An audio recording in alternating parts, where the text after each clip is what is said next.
Spoštovani gledalci, drage gledalke, lepo pozdravljeni in dobrodošli ob sklepu 13. svetopisemskega maratona, ki letos nosi naslov Med vami bom hodil. Letošnji je zaradi znanih razlogov precej drugačen. V glavnem poteka preko spleta. To pa je lahko tudi svojevrstna prednost, saj lahko prihaja v več domov, nagovarja več ljudi. Zelo veseli smo, da je tudi letos povezoval različne cerkve, mnoge kraje in različne ljudi, tudi zamejske Slovence in Slovence v Argentini. Beseda maraton že sama po sebi govori o vztrajanju in letos je ta pomen še posebej prišel do izraza. Vabim vas, da tako vztrajate tudi do konca tega večera, ki ga bomo začeli s pesmijo. Slavilna skupina Sinaj deluje dobro leto in njena želja je slavljenje Gospoda ter oznanjanje njegovega evangelija. Sestavljajo jo Grega Vauhnik, Maruša Šušteršič, Lucija Babi, Sara Stikovič, Jakob Ostanek, Jan Vogrinc, Tadej Štante in Luka Šušteršič. Za zvok pa skrbi Matej Bela. V današnji večer nas bodo uvedli s pesmijo Srce slavljenja.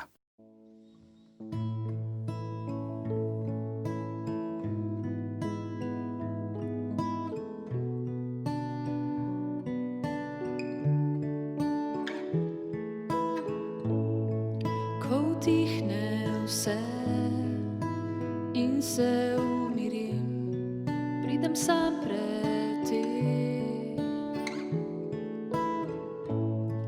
Rad bi podaril nekaj vrednega za tvoje srce.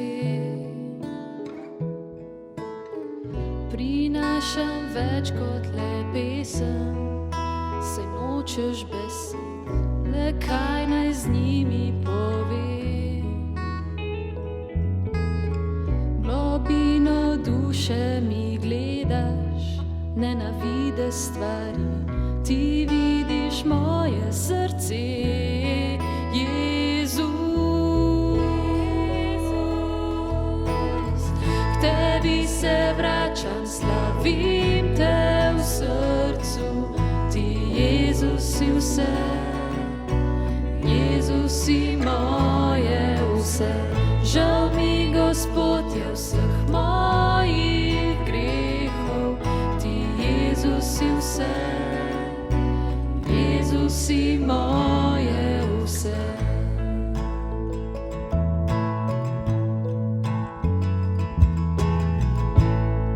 Čudovit si Bog, svet držiš v rokah, tvoje je prav vse. Ranjenin Bog, vse tebi dam, vsak moj dih utri.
Tako slavilna skupina Sinaj nas je pobožala s pesmijo Srce slavljenja. Danes ji bomo še prisluhnili, ampak zdaj bomo nadaljevali z govorjeno besedo, s pogovorom. Prav vesel sem današnje sogovornice, ki je pravzaprav niti ni potrebno posebej predstavljati, saj smo v teh negotovih mesecih z njo kar vsi razvili nek bližnji odnos. Zelo umirjeno in strokovno nas nagovarja prek različnih medijev.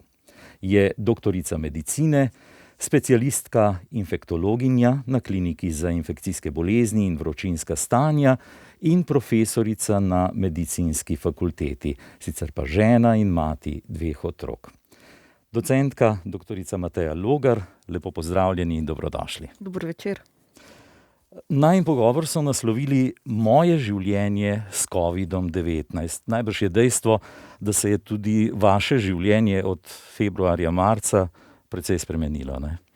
Ja, pravzaprav začelo se je že za nas nekje tam konec lanskega leta oziroma zdaj že predlanskega leta s temi poročili iz Kitajske, pa potem smo rekli, mogoče pa ne bo nič, ampak dajmo vseeno pa se malo pripravljati, tako da so priprave stekle pravzaprav že kar nekje v začetku leta 2020 in potem se je stopnjevalo vse skupaj, ne. Drugače o epidemijah beremo v knjigah, predvsem zgodovinskih, in ne glede na to, kaj prebereš, kako misliš, da si pripravljen, nikoli nisi pripravljen, ker v resnici je stvar potem vedno drugačna. Eno so seveda dejstva, drugo so pa potem realnosti, presenečenja, ki se dogajajo, tako da lahko neke stvari lahko predvidiš, večine pa ne moreš, ne. Tako da je bila tole kar taka zanimiva pustolovščina. Kaj pa to pomeni konkretno za vaše delo, pojav ene takšne epidemije? Kaj vse se spremeni? Način dela, urnik seveda?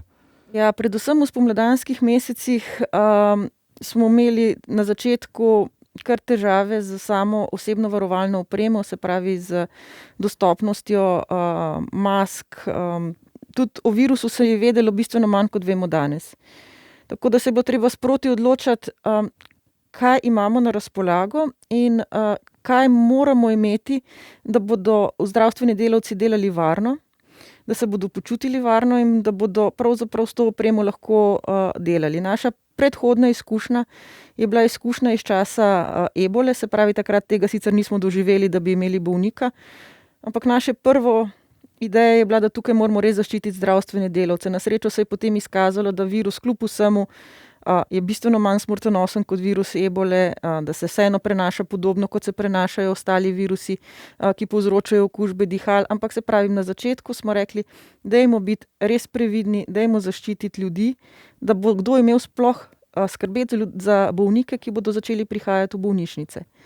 Tako da to je bila tista prva skrb in bom rekla, tiste prve spomladanske mesece, potem ko se je, če gledamo zdaj nazaj, začelo, sicer je zdaj hecno gledati nazaj s tistimi majhnimi številkami v primerjavi s tem, kar imamo danes, ampak takrat smo bili tudi, kar se tiče števila bolniških postelj, kar se tiče števila osebja, bistveno slabše pripravljeni. Je bilo, se pravi, kar ena taka zanimiva izkušnja, da si vsak dan poskrbel, da so prišle stvari na oddelek, da si vedel, da bodo ljudje se počutili varno, ker kakor bi se en tak dvom pojavil, potem bi bilo bistveno težje ponovno vzpostaviti zaupanje.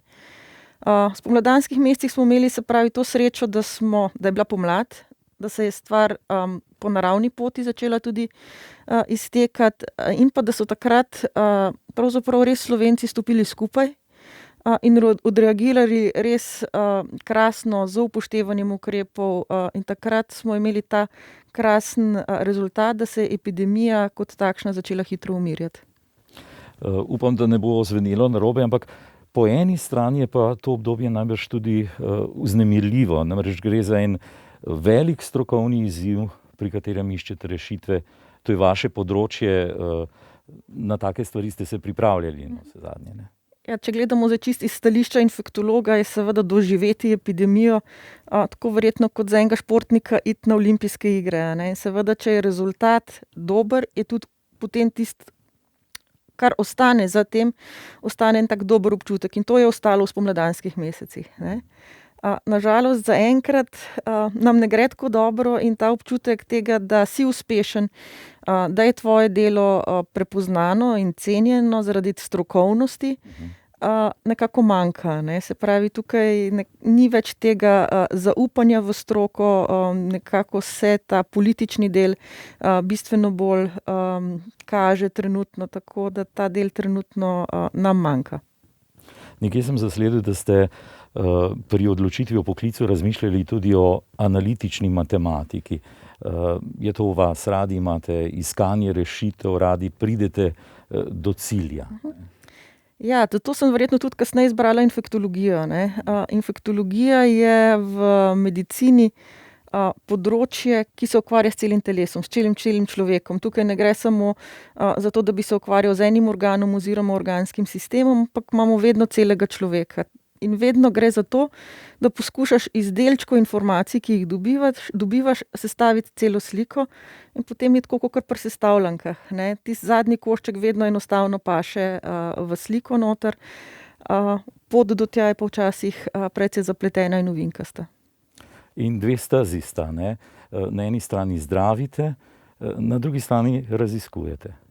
Ja, to je prednost tega, če delaš v veliki bolnišnici, kot je Univerzitetni klinični center, da nikoli se ne ukvarjaš samo z eno stvarjo. Tukaj gre, se pravi, za to redno delo z bolniki, gre za raziskovalno delo in gre za pedagoško delo preko medicinske fakultete, tako da ta del je vedno dinamičen in vedno je to, da moraš biti malo pred študenti, a ne, se pravi, sploh z dostopnostjo interneta, seveda tudi študenti najdejo različne informacije, tako da moraš tudi tukaj res slediti temu, kar se dogaja.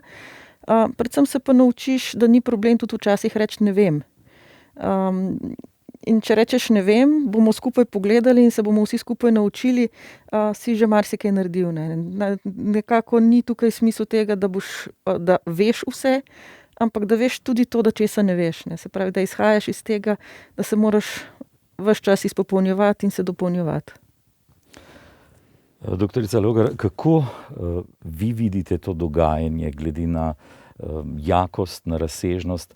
A se vam zdi, da bomo govorili o neki dobi pred covidom in dobi po njem, bo marsikaj, tudi ko premagamo to bolezen, drugače? Ja, jaz mislim, da bodo razlike, da bo nekako vsaj nekaj časa ostalo v tem našem zavedanju, kaj lahko ena takšna bolezen povzroči, kakšne so spremembe. Seveda v temle trenutku je dojemanje različnih ljudi zelo različno. Tako imamo v zdravstvu zelo ogromno dela, bistveno premalo časa, po drugi strani je pa veliko ljudi, ki imajo trenutno bistveno preveč časa, a ne, in imajo druge stopnje negotovosti. Tako kot nas skrbi to, ali bomo imeli zadosti bolniških postelj, ali bomo imeli zadosti osebja, da bo za te bolnike skrbelo, so pa seveda drugi ljudje, ki so pa izpostavljeni tukaj zdaj, se pravi temu, da pa pravzaprav se sprašujejo, bo njihovo podjetje preživelo ali bodo imeli možnost vzdrževati svojo družino, tako da stiske so pri enih takšne, pri drugih drugačne in sigurno bo šele čas pokazal, kakšne bodo tudi posledice in kakšna bo ostala izkušnja. Je pa dejstvo, ne, živeti z boleznijo, ko človek nekako to sprejme, je tudi vse ostalo lažje. Je lažje najbrž, da tudi sprejeti vse ukrepe, se jih držati in tako naprej. Slovenci se mi zdi, da se še nismo naučili živeti s covidom. Tukaj gre še vedno za to, da imamo pretežno pred očmi svoj lastni jaz. Se pravi, kaj si jaz želim, ne kaj jaz potrebujem. Nekako že otroke v osnovni šoli učijo, da eno so želje in drugo so potrebe. In tukaj gre za veliko zamenjavo tega, ne. Veliko stvari, veliko stvari, ki jih mislimo, da jih potrebujemo, jih pravzaprav ne potrebujemo, ampak si jih želimo. In tudi to zdaj, kar se dogaja v Sloveniji, vse to nestrinjanje z ukrepi, nasprotovanje ukrepom, je pravzaprav posledica teh želja, ki niso potrebe. Ne? Se pravi, želim si družiti, želim si imeti zabavno življenje, želim si iti na potovanje. Ja, seveda vse to je super, ampak ni pa potrebno. In v tem času, kar je potrebno, je pa potrebno to, da poskrbimo za to, da se kroženje virusa ustavi. In to lahko naredimo res vsak sam in na načine, ki niso zelo zapleteni. Seveda je res, da večina ljudi, ki zboli z blago obliko. Ampak nažalost pa nikoli ne moremo vedeti, kateri bodo pa tisti, ki bodo zboleli s težjo obliko, ki bodo potrebovali bolnišnico. In seveda vemo, da starejši kot je človek, večja je verjetnost, da bo potek težji. Ampak zaenkrat je v naši državi, pa verjetno tudi v drugih, v ospredju miselnost, saj zbolevajo samo stari, saj so že doživeli svoje. Pozabimo pa, da je vsak tak starostnik od nekoga, morda mož, žena, babica, dedek, oče, mama, ta del nam pa kar nekako uide, dokler ni to naš svojca. Ne? V tistem trenutku seveda, ko gre za našega bližnjega, se tudi razmišljanje pogosto spremeni. Tako da te percepcije, potrebe po skupnem dobrem še nekako nismo usvojili. V zvezi z vašim pojavljanjem v medijih ljudje največkrat omenjajo 3 stvari.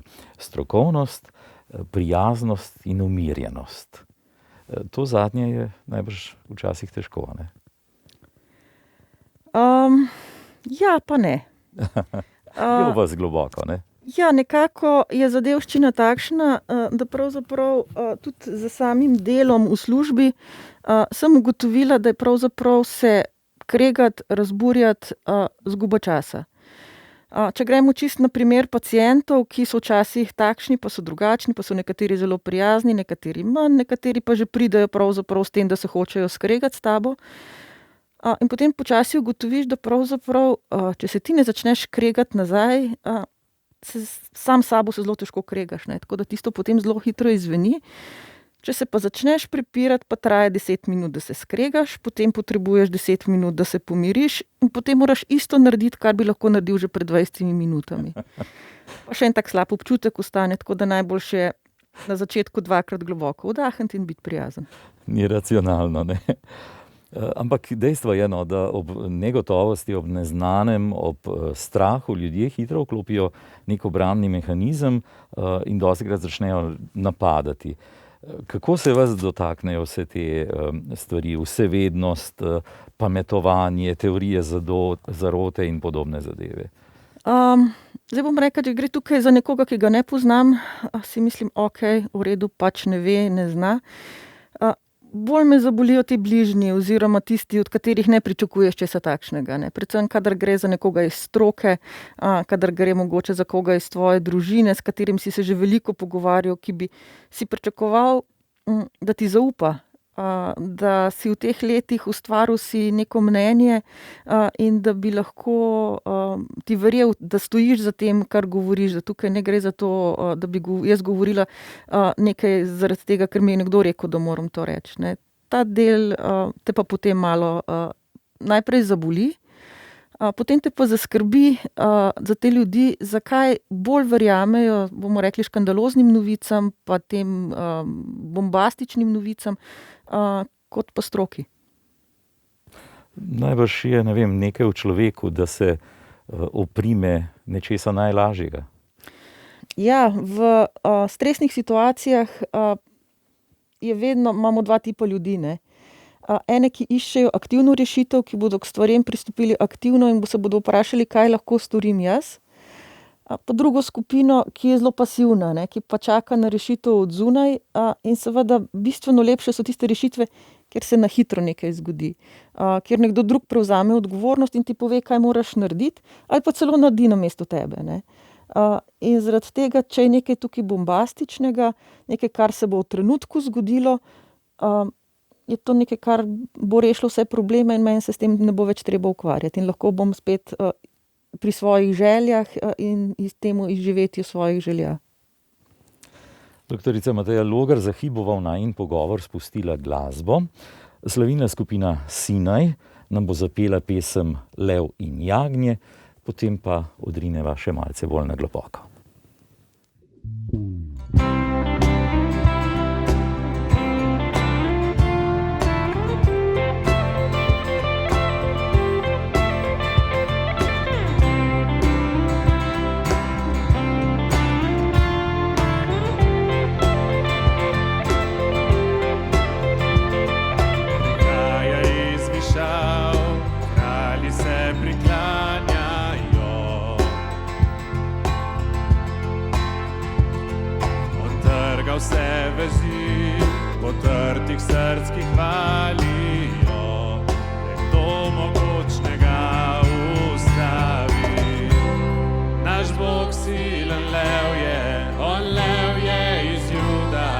močjo zarjove, za nas se bojuje, vsak se bo priklonil njemu.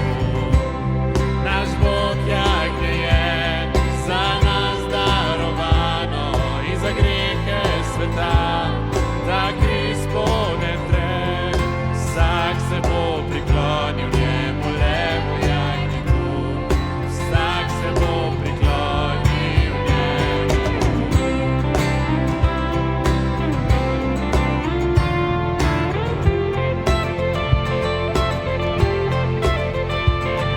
Zdaj vrata mu odpri, pripravi kralju kraljev pot. Prihaja rešit nas, ujetnike osvobodit. Kdo mogočnega ustavi? Naš Bog silen lev je, on lev je iz Juda, z močjo zarjove, za nas se bojuje, vsak se bo priklonil njemu. Naš Bog jagnje je za nas darovano in za grehe sveta, ta kri spone tre, vsak se bo priklonil njemu, levo jagnje tu, vsak se bo priklonil njemu.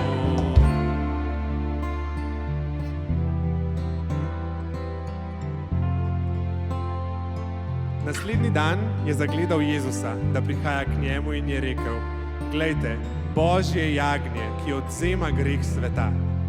Ta je tisti, o katerem sem rekel: Za menoj pride mož, ki je pred menoj, kajti bil je prej kakor jaz. In jaz ga nisem poznal, vendar sem zato prišel in krščujem v vodi, da se on razodene Izraelu. In Janez je izpričal: Videl sem duha, ki se je spuščal z neba kakor golob in ostal nad njim. In jaz ga nisem poznal. Tisti, ki me je poslal krščevati v vodi, mi je rekel: Na kogar boš videl prihajati duha in ostati nad njim, tisti krščuje v svetem duhu.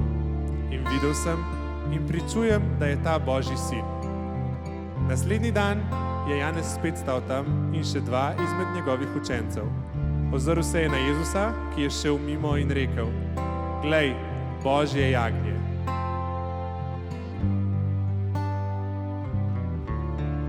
Kdo mogočnega ustavi?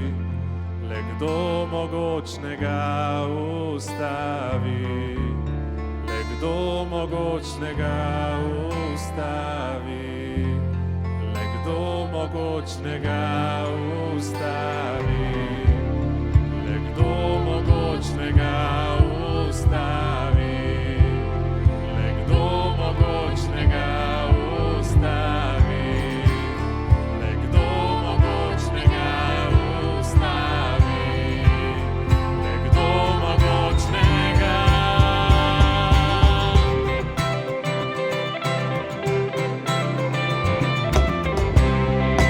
Bog silen lev je, on lev je iz Juda, z močjo zarjove, za nas se bojuje, vsak se bo priklonil njemu. Naš Bog jagnje je za nas darovano in za grehe sveta, ta kri spone tre, vsak se bo priklonil njemu, levo jagnje tu, vsak se bo priklonil njemu.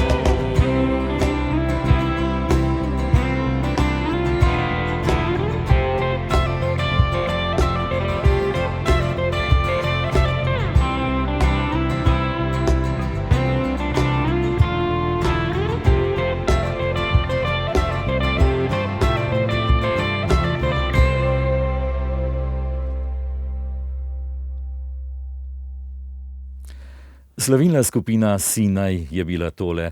Drage gledalke, spoštovani gledalci, spremljate zaključno dejanje 13. svetopisemskega maratona in gostja večera je docentka dr. Mateja Logar, specialistka infektologinja na Kliniki za infekcijske bolezni in vročinska stanja in profesorica na Medicinski fakulteti. Doktorica Logar, težko si predstavljam vse napore pri vašem trenutnem delu, kjer ne gre zgolj za neko fizično izmučenost, ampak tudi za vstopanje v zelo težke stiske pacientov, ki se nemalokrat slabo končajo. Kako se vi spopadate s tem, kje iščete ravnovesje, kje najdete trdnost? Ja, medicina je že sama po sebi takšna, da ni vedno povezana samo s prijetnimi stvarmi. Infektologija kot takšna, mi se pogosto srečujemo s temi, bom rekla po svoje, najbolj ogroženimi skupinami, veliko imamo tudi sicer starejših bolnikov, tako da pogosto je smrt del našega vsakdanjega dela. V teh časih, kar mene pravzaprav morda najbolj prizadene in se me dotakne, je pa to, da se svojci ne morejo posloviti. Se pravi, da nekdo umira sam, ne. Kar je vedno nekaj takšnega, kar si nikoli ne predstavljamo, ne.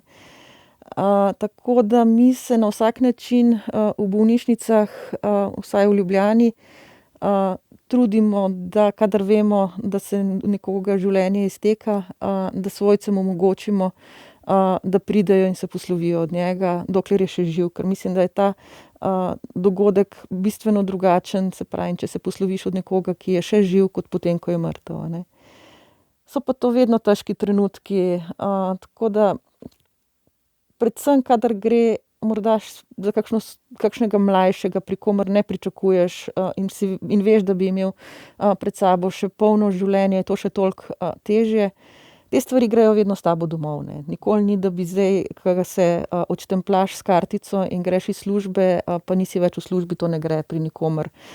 Ne pri zdravnikih, ne pri negovalnem osebju in tudi pri strežnicah. Na strežnice pogosto pozabimo kot na tiste, ki so ravno tako zraven in ravno tako občutijo to stisko. Tako da predvsem, kadar gre za takšne, bomo rekli, bolj žalostne zgodbe, se pogosto usedemo pa se pogovorimo. Tako da vsak malo pove svoje mnenje, malo predebatiramo, potem pa nekako vsak po svoje si poskuša najti neko uteho. Meni je recimo sploh v spomladanskih mesecih zelo pomagalo, da sem šla ven, da sem šla v naravo, da sem imela res 45 minut po tistem, ko sem prišla iz službe, da nisem razmišljala res nič v službi, šla na kolo, šla na Golovec, in potem počasi naprej, ne. Potem pa odvisno od dneva, včasih ti praša, da kaj prebereš, včasih rabiš nekoga, s komer se pogovoriš, včasih ti je pogovor popolnoma odveč, včasih rabiš nekoga, da te poboža, da te objame, drugič ti to ne paše, tako da zelo odvisno. Vse te zgodbe, vse te situacije pa lahko tudi nekako ležejo na človeka, blokirajo, ne. Zato najbrž, da tudi pogovori s kolegi, s kolegicami, kako opažate, Ja, jemljajo vsi. vsekakor je tukaj pogovor s kolegom drugačen, kot je pogovor s svojcem doma, ne. Ja. Pa ne gre za tukaj zdaj, da bi doma te ne razumeli, oziroma vsekakor gre tukaj za povsem drugačen odnos, zato ker samo, meni se mogoče zveni to čudno, ampak samo nekdo, ki dela isto, kot delaš ti, lahko razume, v čem je problem. Morda se nekomu od zunaj, ko mu ti razlagaš stvari, zdi nekaj zelo nepomembno ali pa banalno. Medtem ko nekdo, ki dela v podobnih situacijah kot ti, pa te razume, ne. Včasih brez besed, in je včasih dovolj samo tistih 10 minut, ko si vzameš, pa spiješ kavo. Ta zdravniška kava ni namenjena samo temu, ne, da pijemo kavo in nič ne delamo, ampak gre za to, da vzpostaviš komunikacijo, da se odpreš včasih kolegu, da ti kolega malo potoži, ti njemu, tako da to je en tak terapevtski princip potem tudi tukaj. Presežno je tudi tisto, v kar se dostikrat sploh v takšnih situacijah zatekamo. Geslo letošnjega svetopisemskega maratona je Med vami bom hodil. Obljuba, ki nekako pomirja. Ali ta božja bližina, ali kako bi ji rekli, kdaj zaveje na kliniki, v bolniških sobah, kje srečate mirjenost? Je že pri kakšnem bolniku, ki ve, da se poslavlja, pa pride bolnišnični duhovnik, pa ima potem v bistvu en takšno drugačno zavest, morda se bistveno bolj umiri, tako da, ali pa tudi, če pridejo svojci, morda z njim nekaj preberejo svetega pisma, zmolijo, ali ga pa morda samo držijo za roko, pa se potem vse skupaj zelo, zelo umiri. Tako da, beseda svetopisemska pomeni tudi v bolnišnici za marsikoga zelo, zelo veliko. Ob taki resni življenjski preizkušnji, skozi katero gredo bolniki, pa navsezadnje tudi vi, zdravstveni delavci, se odluščijo vse nepomembnosti življenja. Življenje dobi drugačno barvo, morda bolj pristno. Vsekakor imate tukaj zelo prav. Včasih si koga predstavljal v povsem drugačni luči, pa se potem v takšnih kriznih situacijah lahko pojavi jasna slika. Včasih žal tudi v drugo smer, kot si predstavljal, ne. Pridejo pri večini, na srečo, pridejo na plan dobre in pozitivne lastnosti. Pri kakšnem se pa izpostavijo tudi lastnosti, ki jih prej nisi opazil, oziroma so bile morda zaradi vsega lepega, kar se je dogajalo, bolj prikrite, ne. Epidemija je pač trenutno stanje, kar se mene tiče, gre za pomanjkanje lepega, ne. Nekako kar ni tistega veselja do nečesa, kar smo prej imeli, nečesa pričakovanja, načrtovanja, vse to v tem trenutku nam nekako manjka, ne. Trenutno se vsi ukvarjamo s tem, kaj bo zdaj, kaj bo jutri, za naprej si pa pravzaprav nihče od nas ne upa niti kaj dosti razmišljati, kako bo. In to na dolgi rok vpliva slabo na človeka, ne. Se pravi, da nimamo tistega videnja konca, pozitivnega konca, nečesa lepega, in pa predvsem, da ne vemo, koliko časa bo vse skupaj še trajalo, ne. Tukaj nam pa potem nekako zmanjka. Izreden čas prinaša tudi izredne zgodbe. Mnogo je tragičnih, žalostnih, kot ste omenili, ampak verjamem, da srečujete tudi zgodbe upanja med sodelavci, med bolniki, med svojci. Je morda kakšna takšna? Ja, vsekakor so tudi take pozitivne zgodbe. Mi smo vedno zelo srečni, kadar bolniki, ki grejo domov, nam potem kaj napišejo. Tako da takšna pisma, pa tudi, če so čisto kratka, nam zelo, zelo veliko pomenijo. Pred kratkim sta bila hospitalizirana mož in žena, gospa s kar težkim potekom, ker je bila tudi prej že zelo bolna, gospod na srečo z blažjim potekom, na srečo se je tudi gospa pozdravila, tako da je bilo to pismo gospoda, ki je šel domov, takšno zelo, zelo ganljivo, ki ti seže v srce. In tudi to pričakovanje in zaupanje, da se bo tudi njegova soproga pozdravila, mislim, da je tudi to vplivalo na njeno ozdravitev. Predstavljam si, da je ena taka globoka vpetost v reševanje življenj tudi med sodelavci okrepi, spodbudi neko pripadnost, povezanost. Ja, mi smo trenutno tako pravzaprav zelo razseljeni, ne. V tem trenutku infekcijske klinike kot takšne ni. Mi smo vsi na različnih koncih. Je pa, kar je pa res pozitivna izkušnja, je pa, da smo spoznali ogromno drugih ljudi. K nam so prišli na pomoč medicinske sestre, tehniki iz različnih oddelkov, iz operacijskih dvoran, s katerimi pravzaprav nimamo nikoli stikov. Prišli so nam pomagati kolegi iz anestezije, katerih pravzaprav se poznamo, se vidimo na hodniku, ampak ne delamo skupaj. In tukaj spoznaš razmišljanje drugih ljudi, vidiš, kaj so njim vrednote, vidiš, da so ti pripravljeni pomagati, čeprav, bomo rekli, je to za njih bistveno več dela, kot če bi ostali na svojih matičnih oddelkih.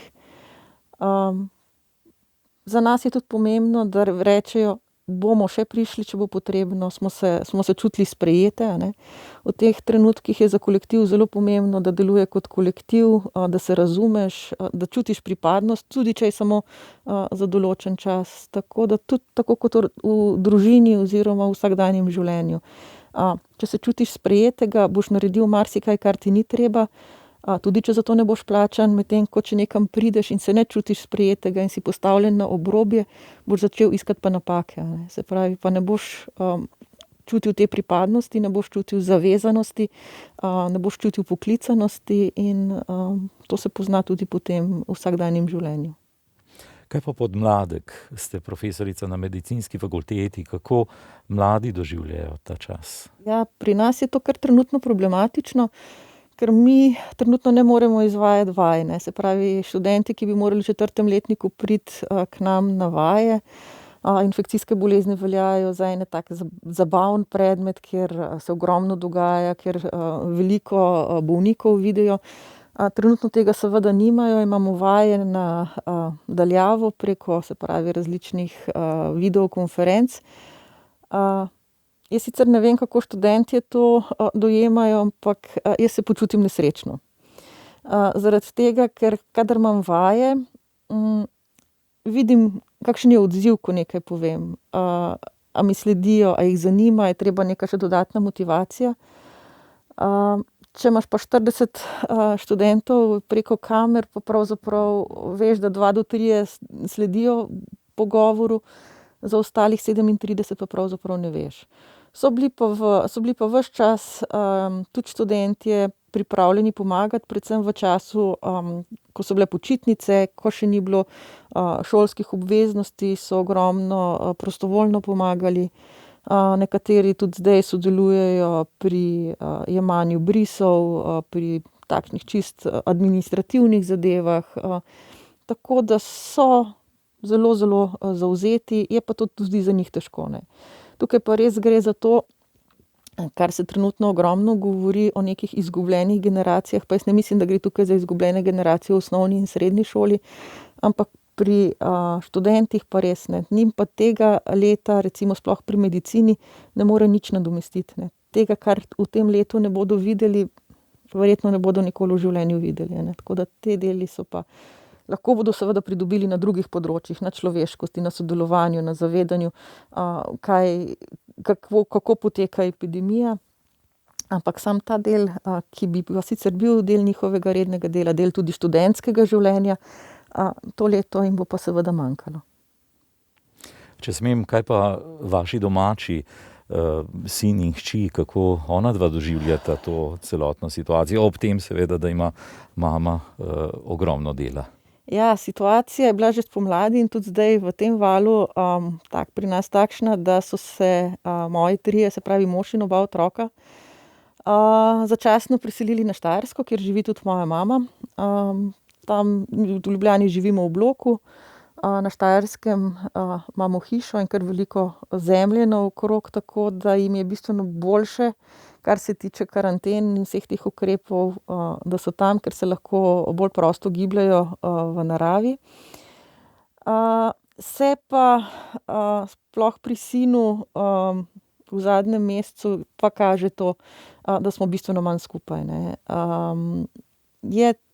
Jaz prihajam za vikende, seveda, če nisem dežurna, in definitivno enemu vikendu ne moreš nadomestiti vsega, kar je bilo zamujeno, česar nisi doživel v celem tednu, tako da tukaj gre za tiste drobce, ki ti jih servirajo potem. Tako da potem včasih bi stvari, ki doma sploh ne bi prerasle v problem, če bi bil vsak dan skupaj, potem včasih se pojavi kakšen takšen stresna situacija, nerazumevanje, zaradi tega, ker enostavno ne prepoznaš v tem kratkem času, ko si skupaj. Seveda, za te dnevne stvari definitivno poskrbi moj mož, tako da sem zelo srečna, da je takšen, kakršen je, in hvaležna. Ampak vsekakor kakšna stvar, pa tudi on hodi v službo in seveda tudi njemu kakšna stvar potem takole uide. Tako da otroka drugače dost razumeta, kljub vsemu sta stara 13 in 15 let, tako da sta že toliko velika, da vesta, zakaj je to potrebno. Ne razumeta tega, zakaj ljudje ne upoštevajo ukrepov, to jim je popolnoma nelogično. Zdajle sta zelo razočarana, da se ne smeta cepiti, ker seveda še nista stara 16 let in se jim zdi to neskončna krivica. Tako da tudi ne razumeta tega, zakaj se kdo ne bi cepil. Drugače pa ja, razumeta, da trenutno je stanje drugačno kot sicer in to sprejemata. Kaj pa vi osebno? Kakšno novo življenjsko spoznanje ob tej situaciji? Imate kdaj sploh čas tudi malce razmisliti o vsem tem, oziroma si dopustite, ali bi vas preveč odneslo? Ne, jaz sploh zato, ker imam predvsem, ker sem sama doma, ima človek potem čas tudi, bom rekla, več razmišljati, ker nisi zaposlen z vsemi temi rednimi družinskimi opravili. Tako da ja, kot sem že prej rekla, stvari bodo drugačne. Dotaknile so se nas nekaterih res nekje tam, bomo rekli, v globini duše, in to pusti nek pečat na človeku. Ampak po drugi strani je pa čas tisti, ki bo malo ogladil te robove, ki se zdaj pojavljajo, in bomo videli, no, a bomo na koncu boljši. Jaz upam, da bomo vsi boljši zaradi tega, ne. Da je to neka preizkušnja, tako kot so bile različne preizkušnje že tekom vse človeške zgodovine in kot so svetopisemske preizkušnje, da je to pač tudi trenutna neka preizkušnjost naše človečnosti pravzaprav, ne. Koliko je v nas še tega res človeškega, koliko je v nas tega ljubezni do sočloveka, koliko smo pripravljeni nekako ta svoj jaz, ki je v zadnjih letih s to sodobno potrošniško miselnostjo zelo na površini, umakniti v luči tega, da bom poskrbel tudi za tistega, ki je moje pomoči potreben, ne. Ne samo zato, ker moram, ampak zaradi tega, ker to želim. Iz vaših ust v božja ušesa, bi rekel. Na kakšen način pa vi stresete težo covida sebe? Zdaj, nekaj ste že povedali, da najraje na sprehod oziroma na kolo, še ne vem, kakšna knjiga, kaj drugega. Ja, jaz zelo rada berem že od vedno, tako da brez branja si jaz pravzaprav ne predstavljam življenja. Tako da berem različne stvari. Spet je odvisno od tega, a rabiš neko sprostitev, takrat definitivno ne pride v poštev nekaj težkega. Drugače pa se pravim, tudi kakšna razmišljanja, ne zelo čisto v filozofsko smer, ne.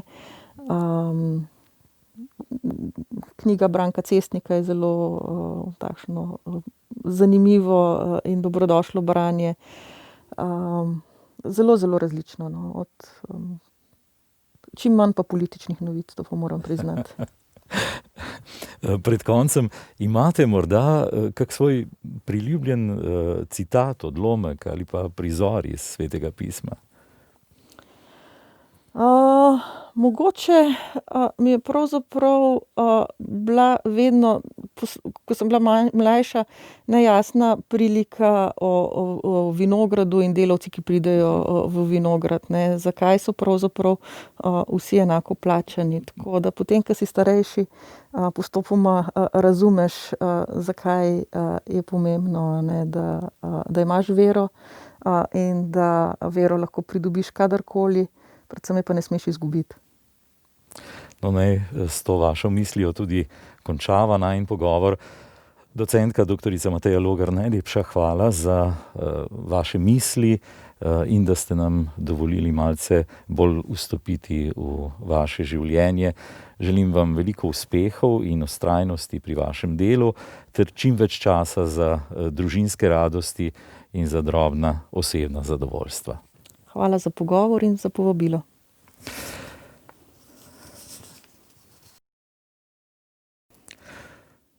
Drage gledalke, spoštovani gledalci, 13. svetopisemski maraton tako počasi zapira svoja vrata oziroma svoja spletna okna.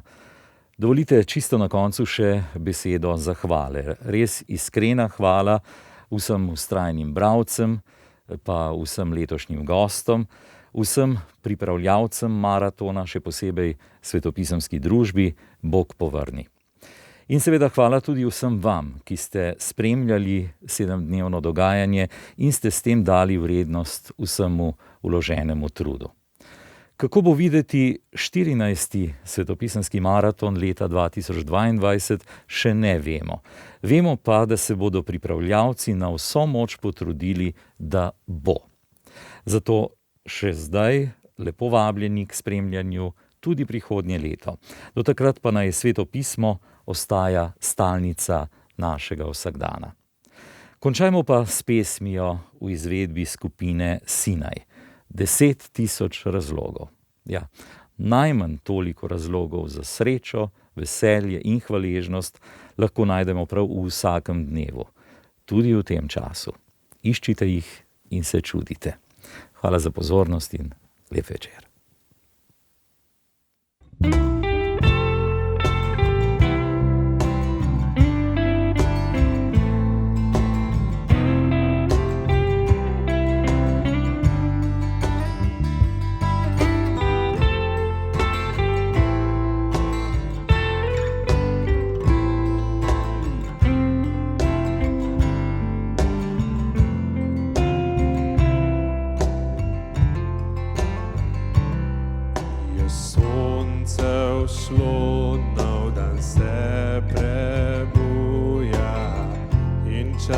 Spet zapojemo, karkoli na pot mi življenje bo prineslo. Naj pojemo takrat, ko pade noč. Blagoslavljaj Boga, duša vsa, slavi njegovo ime.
Življenje k koncu približa se, moja duša bo zavedno pela.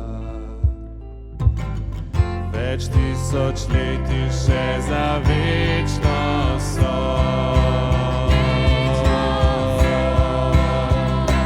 Blagoslavljaj Boga, duša vsa.